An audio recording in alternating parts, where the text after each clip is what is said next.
How to make the most delicious pineapple chutney. This is so good with cold meats, cheeses, ideal for Christmas and good with a curry too with popodums and naans.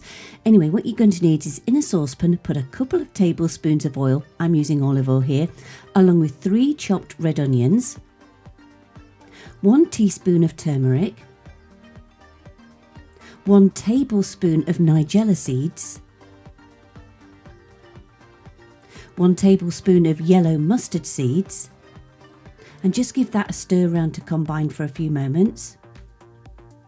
Then you want to add around about half a teaspoon of chilli, or you could use fresh chilli if you wanted. Again, keep mixing it round so there's no clumps of anything in there. It sort of then helps get it all amalgamated. Then you're going to add in some fresh ginger. This is about 1 inch that I have grated up. Then you want a good teaspoon of salt. And I'm using 2 fresh pineapples around about this size, and all I've done is diced them up. You want to then add that to the mixture.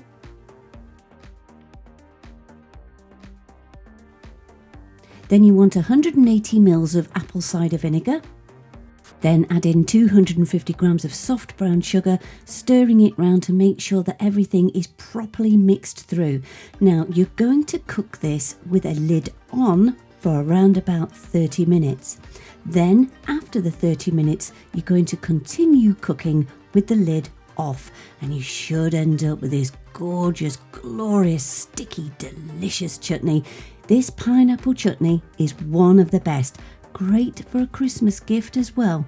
Anyway, if you want the full written recipe, you know my website by now. It's cookingwithemily.co.uk.